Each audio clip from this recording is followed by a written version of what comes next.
સમગ્ર ભારતીય જીવનમાં પોતાના ગ્રંથો દ્વારા અને તીર્થોસ્થાન દ્વારા ભક્તિ ભાવના અને પરમ તત્વ પરની શ્રદ્ધાનો અપૂર્વ કેવો મહાસાગર લહેરાવતા કાર્યો જે સાચા અર્થમાં ભારતીય જીવનમાં એક અનોખા સંત તરીકે જેમની કે સમૃદ્ધિ અજરામર રહી છે.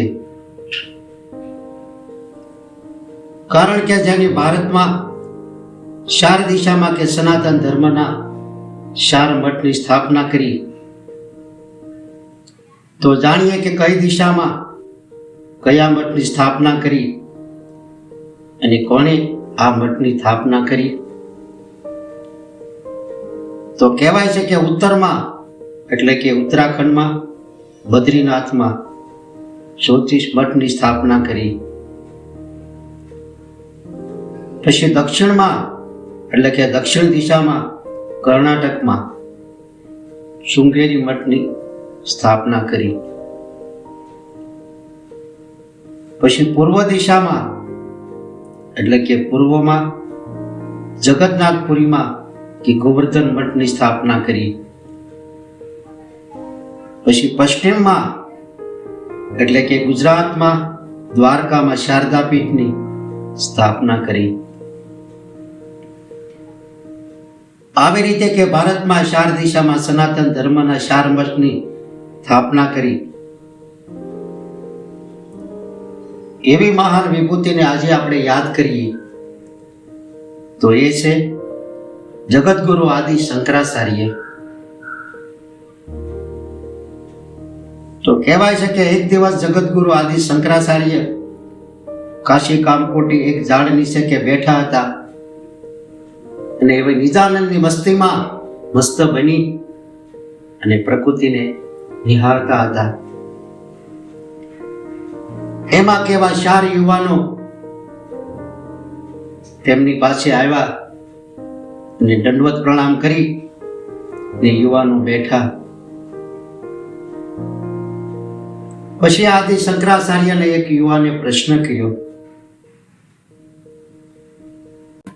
કે પ્રભુ, માણસ રોજ મંદિરે જાય છે, ભગવાનને દંડવત કરે છે અને ભગવાનની મૂર્તિના દર્શન કરે છે, છતાં ભગવાન તેમની સામું પણ જોતા નથી અને ભગવાન તેમની સાથે વાત પણ કરતા નથી.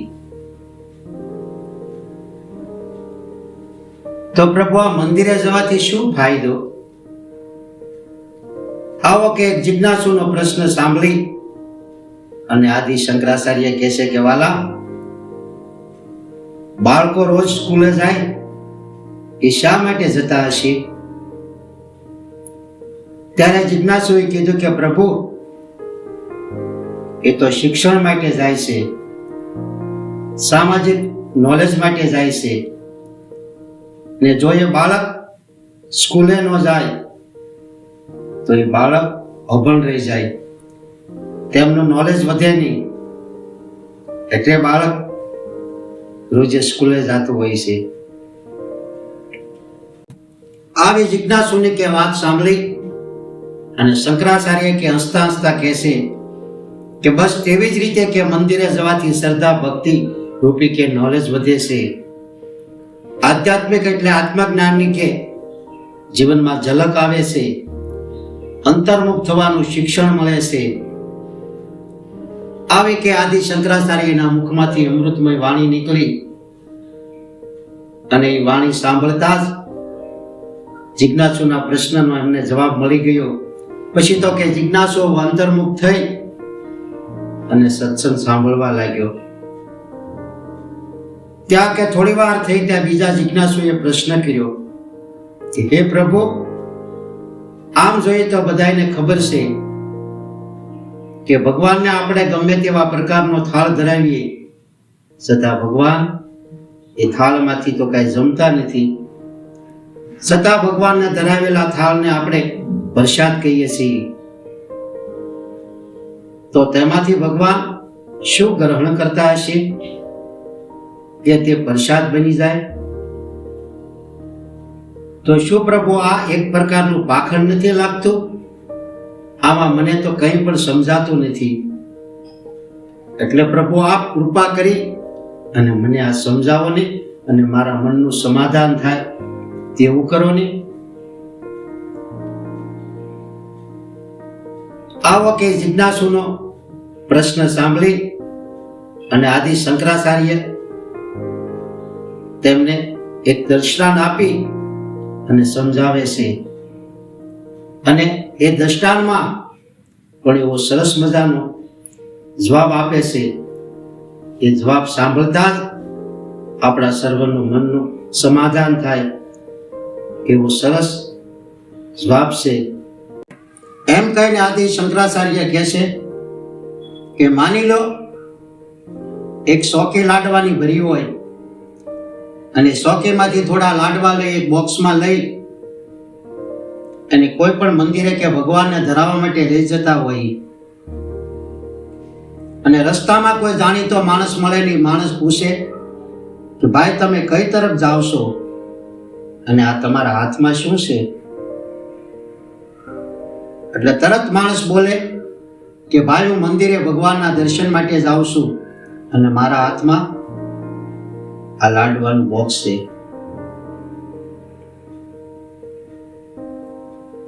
પછી જ્યારે લાડવાનું બોક્સ લઈ અને જ્યારે મંદિરે પહોંચી જાય અને મંદિરના પૂજારીને કહે કે આ લાડુ તમે ભગવાનને ધરાવી દો, પણ કે મંદિરે એવા ભીડના કારણે કે પૂજારી એ ધરાવવાનું ભૂલી જાય અને પછી જ્યારે પૂજારીને યાદ આવે કે આ લાડુ મારે ધરાવવાના બાકી રહી ગયા, એટલે તરત પૂછે કે ભાઈ આ લાડુ કોના છે? તો તરત આપણે બોલીએ કે લાડુ તો મારા છે. પછી કે પૂજારી એ લાડુ લઈને ભગવાનના શરણમાં ધરાવી અને પછી પાછા આપે. અને જ્યારે પાછા એ લાડુ લઈ અને ઘર તરફ જતા હોય અને પાછો રસ્તામાં બીજો કોઈ પરિચિત માણસ મળે અને એ માણસ પૂછે કે કઈ તરફથી તમે જઈને આવો છો અને આ તમારા હાથમાં શું છે? એટલે તરત જ પાછો માણસ બોલે કે હું મંદિરેથી દર્શન કરીને આવું છું અને મારા હાથમાં આ પ્રસાદ છે. લો તમે પણ થોડો પ્રસાદ લેતા જાઓ. આમ કહીને કે માણસ તેમને પણ એ પ્રસાદ આપે. એટલે ઓલો માણસ હાથમાં પ્રસાદ લઈને પૂછે કે આ કયા ભગવાનનો પ્રસાદ છે? એટલે જે મંદિરે દર્શને ગયા હોય જે ભગવાનના શરણમાં એ પ્રસાદ ધરાવ્યો હોય એમનું આપણે નામ દઈએ કે આ તો આ ભગવાનનો પ્રસાદ છે. તો લાડુ તો એકના એક, પણ જે ભગવાનને ધરાવવાનો ભાવ કર્યો હોય તે જ ભગવાનનો એ પ્રસાદ બની જાય છે. તો આમાં આદિ શંકરાચાર્ય જે કહે છે એ વાત સમજવા જેવી છે કે લાડુ તો સોકીમાંથી લઈને કે ભગવાનને ધરાવવામાં આવ્યા હતા. પછી ભગવાનને ધરાવ્યા પછી લાડુ તો તે સોકીના જ હતા.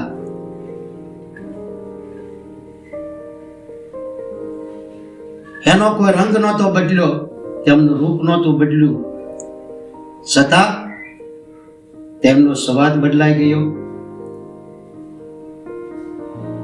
અને એ પ્રસાદ બની ગયો. તો એ લાડુમાંથી કે ભગવાને શું ગ્રહણ કર્યું છે કે તેમનું નામ બદલાઈ ગયું અને એ પ્રસાદ બની ગયો. તો કહેવાય છે કે ભગવાન ભાણાને નહીં પણ કે ભાવનાને જમે છે.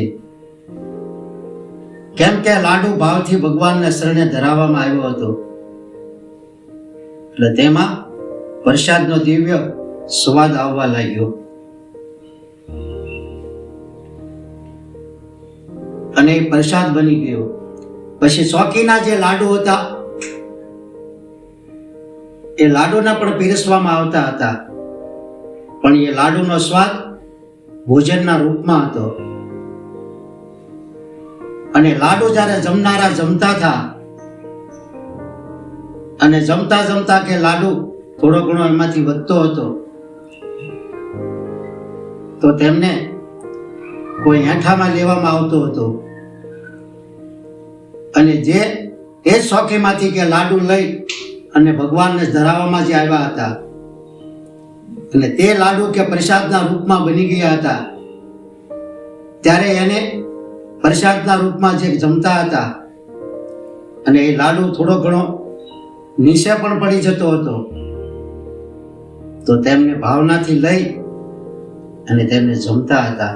કેમ કે લાડુ ભગવાનના શરણે જઈને આવ્યો હતો, એટલે એ પ્રસાદના રૂપમાં બની ગયો હતો.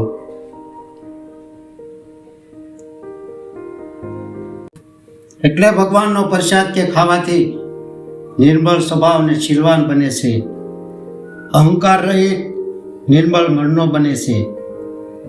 એટલે તેનામાં પ્રેમ અને આનંદ પ્રગટે છે, આનંદમાંથી કે શાંતિ પ્રગટે છે, અને શાંતિમાંથી કે કરુણા પ્રગટે છે, ને કરુણામાંથી દયા પ્રગટે છે, ને દયામાંથી ધર્મ પ્રગટે છે. એટલે મંદિરે જવું કે ભગવાનને થાળ ધરાવવો એ શંકરાચાર્ય કે પાખંડ નથી. કેમ કે ભગવાન તો ભાવનાના ભૂખ્યા છે, એટલે ભક્તની આંખમાંથી ટપકતા શ્રદ્ધા ભક્તિના ભાવ તેમના ભક્તના દ્વારે તાણી લાવે છે.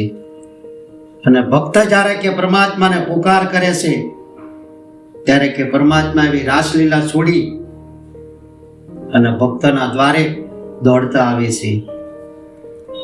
આમ સમજાવતા શંકરાચાર્ય કહે છે કે મંદિરે જવાથી ભગવાનની મૂર્તિના દર્શન થાય છે, પણ મન અંદિર જવાથી કે પ્રગટ ભગવાન ચેતન સ્વરૂપનો અનુભવ થાય છે. સસ્વરૂપા સધન એનું નામ જ ભક્તિ, એમ ભગવાન શંકરાચાર્ય કે વિવેક ચૂડામણીમાં કહે છે. આવા પ્રકારની ભક્તિથી કે પરમાત્માના દર્શન થઈ શકે છે. તો આ વિડીયો આદિગુરુ શંકરાચાર્ય ની કૃપા રૂપે હતો. જો આ વિડીયો પસંદ પડે અને સારો લાગે તો લાઈક કરો, આ ચેનલને સબસ્ક્રાઇબ કરો અને શેર કરો. એટલે હસતા રહો, ખુશ રહો અને આનંદિત રહો.